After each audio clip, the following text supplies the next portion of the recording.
Merhaba arkadaşlar, kısa ve faydalı bir video ile atölyemizdeyiz. Videoya geçmeden önce bu kart ne işe yarıyor? Kısaca görelim, daha sonra bu kartı sökelim, iç yapısını inceleyelim ve bu kısa videoya son verelim. Proximity Tag yakınlık etiketi genellikle FAFD Radio Frequency Identification ya da NFC Near Field Communication teknolojisiyle çalışan bir tanımlama sistemidir. Bu tür tagler, özellikle geçiş sistemleri, güvenlik kartları, araç tanıma sistemleri ve temassız ödemelerde yaygın olarak kullanılır. Proximity Tag nasıl çalışır? Tag ve okuyucu ilişkisi. Proximity Tag, içinde küçük bir çip ve anten barındırır. Pasif türdedir, yani kendi enerjisi yoktur. Okuyucuya yaklaştığında, okuyucudan gelen radyo frekans sinyali sayesinde enerji alır ve çalışmaya başlar. Enerji aktarımı. Okuyucudan gelen RF sinyali, tag üzerindeki anten tarafından alınır ve çip enerjilendirilir. Veri iletişimi. Tag, içindeki benzersiz kimlik numarasını, UID, okuyucuya gönderir. Bu veri, okuyucu tarafından algılanır ve ilgili sistemde doğrulama yapılır. Doğrulama ve tepki. Okuyucu, aldığı veriyi bir veri tabanı ile karşılaştırır. Eğer yetkili bir tag ise, sistem örneğin bir kapıyı açar ya da geçiş izni verir. Kullanım alanları. Bina güvenlik sistemleri, kartlı geçiş. Toplu taşıma kartları, araç otopark sistemleri, personel takip sistemleri, otomatik ödeme sistemleri, Proximity Tag türleri. Tür özellikler. 125 kHz genellikle basit geçiş sistemlerinde kullanılır. HED, M4000BVB, 13.56 MHz,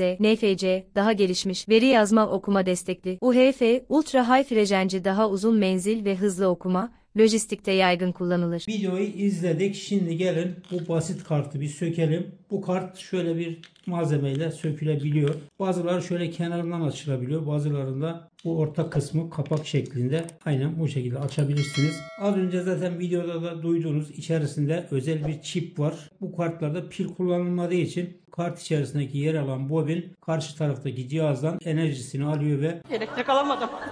Yok artık. buradaki çipi çalışır hale getiriyor. Bu durumda açmak istediğimiz kapımız bizim için açılmış oluyor. İç yapısı gördüğünüz gibi gayet basit bir yapıya sahip.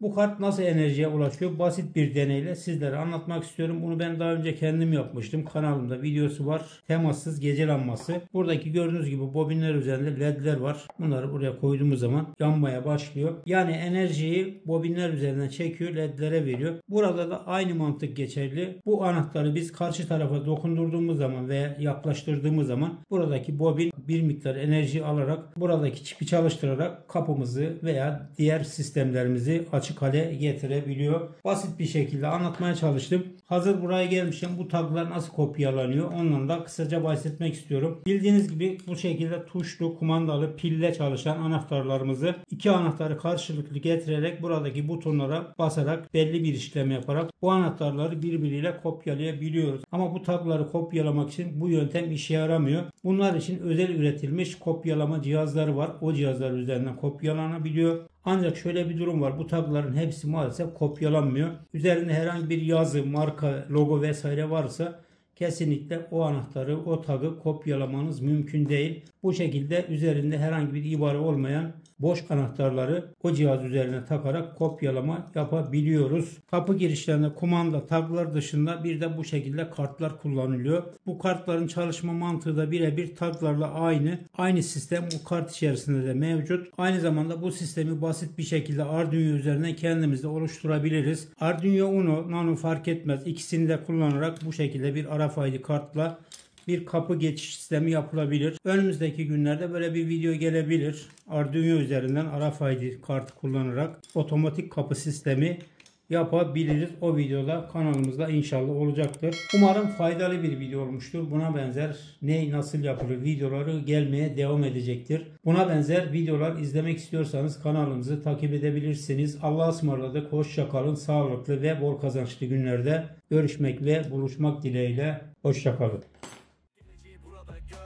Benimle keşfedin, her şey mümkün, haydi gel. Teknolojinin ritmi, devreler ve ekranlarla dolu. Kanalımda buluşuyoruz her zaman. Yeni bir yolu, her video bir kod dizisi, her melodi bir sistem. Teknoloji dünyasında ritim durmaz iler.